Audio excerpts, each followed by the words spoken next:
Well, we can all remember the voices behind the mic of our favorite radio DJs, but not often the face. But there was one smooth voice that would not only change the New Orleans radio sound, but the way it looked too.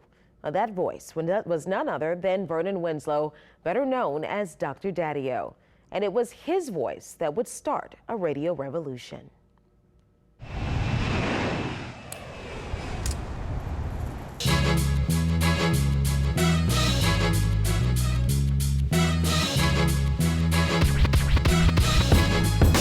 Hey, you, what's your name? You're on the radio with your boy Wild Wang.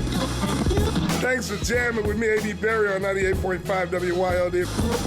Q93, your official station of summer, 651. 651 with CJ and Company. You've heard their voices over the airways over the years. But it was a voice for some time that went unheard, that led the foundation for black radio disc jockeys in New Orleans today.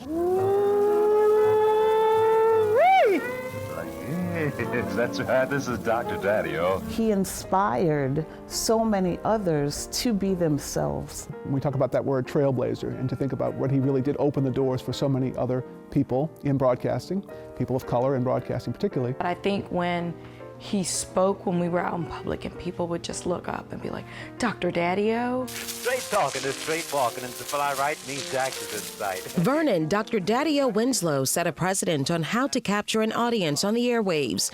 A smooth and charismatic voice. He was said to have one of the top-rated radio programs across New Orleans. Jivin' with Jack's, sponsored then by Jack's Brewery, was the first to play records by artists considered musical legends in America, like Fats Domino, Dave Bartholomew, and Roy Brown. And look who's walking right into the studio. None other than, good rockin', Roy Brown. What you say, Roy? Hello, Dr. Daddy-O. How are you, huh? Tell us something about your next number, will you, Roy? In his showcasing of those artists, he helped make those artists blow up. And that's something that I think they would certainly say if they were around to credit him. But for some time, what he didn't get credit for was the creation of his first persona. You see, before Dr. Daddy-O, there was Papa Stoppa. Papa Stop, show little babies. Born in Ohio and moving to New Orleans from Chicago, Vernon Wilson was a married father of two.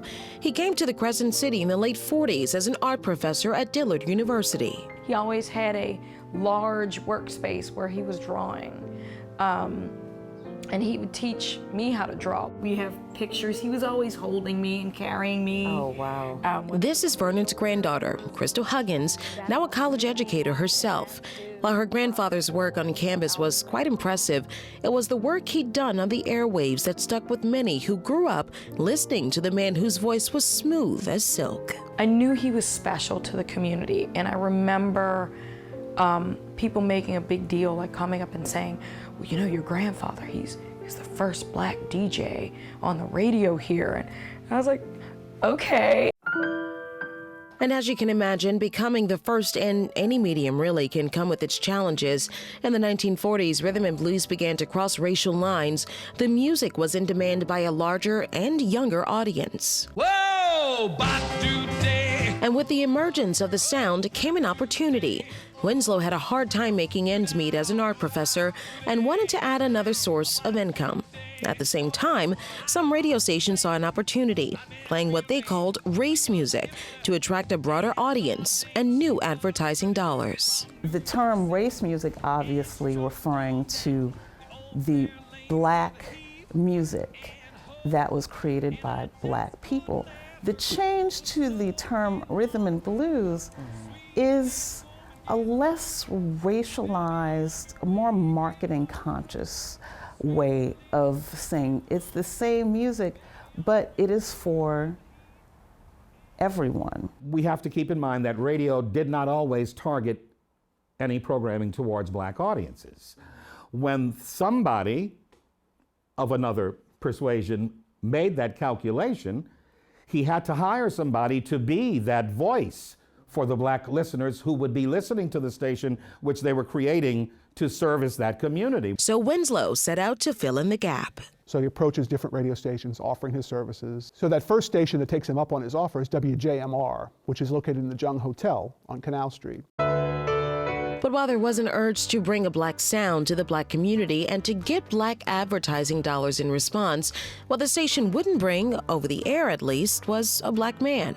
So instead, they hired someone to play one on air, while Winslow, quite literally, remained in the background. Vernon Winslow starts off not on the air, but he's hired to teach white disc jockeys how to sound black, how to sound hip on the airwaves. And Papa Stappa is a name that a lot of listeners will know.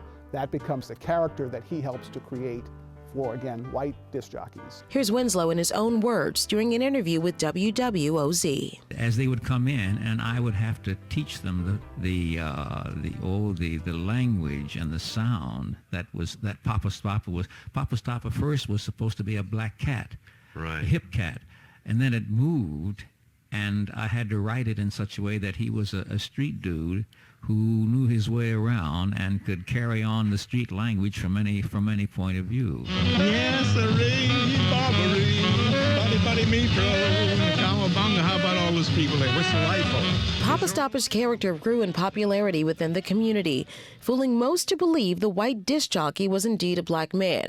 But they were Winslow's words and his thoughts. But it would all come to an end when his voice wound up on the radio. There was going to be dead air.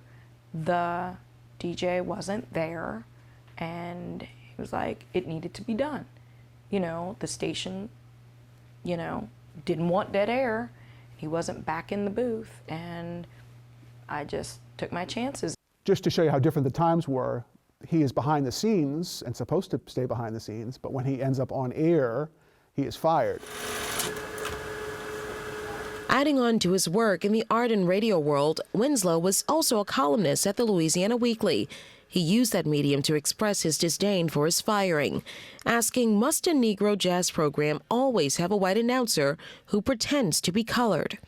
According to Winslow, the firing launched a mass exodus of black-owned businesses who advertised with the station. He taps into this need and understanding that the black dollar is important.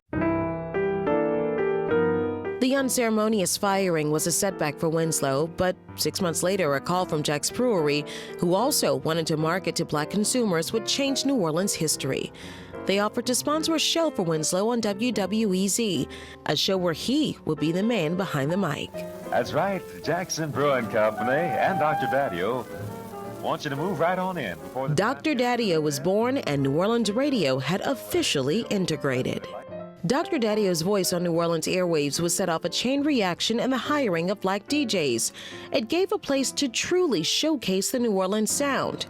By the end of that year, WMRI, which would later become WYLD, would give New Orleans its first black radio station. WBOK would come soon after. From a black history standpoint, radio was our voice. It was through radio and those announcers we were made aware of events. So we are looking at one box of the Vernon Winslow Dr. Daddio collection. Daddio's legacy lives on through radio DJs across the city of New Orleans. And thanks to funding by a grant from the Grammy Museum, his smooth voice can still be heard in Tulane's digital library. Over 3,078 RPM recordings. So they give a glimpse into him and also the emergence of black radio in New Orleans. This is a wedding picture of my mom and dad. A welcome gift for Crystal, who says, above all, she misses her grandfather's voice. I mean, he's just one of the most fantastic people. I miss him a lot. Dr. Daddio, whether knowingly or unknowingly, proved even then black culture was something of admiration, and proved to naysayers it was a market worth tapping into, one that would change the face of America's music. This is Dr. Daddio saying that the whole gang is having a whale of a time. Yeah!